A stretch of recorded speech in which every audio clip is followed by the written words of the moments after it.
بسم اللہ الرحمن الرحیم۔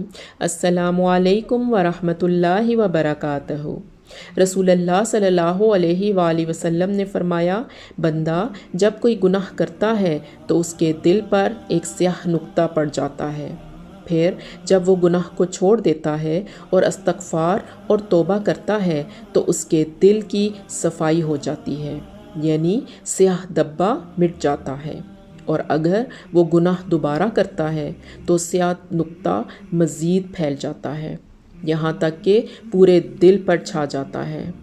اور یہی وہ رانا ہے جس کا ذکر اللہ نے قرآن مجید کی اس آیت میں کَلَّا بَلْ رَانَ عَلَىٰ قُلُوبِهِمْ مَا كَانُوا يَكْسِبُونَ میں کیا۔ ان کے دلوں پر ان کے اعمال کی وجہ سے زنگ چڑھ گیا ہے۔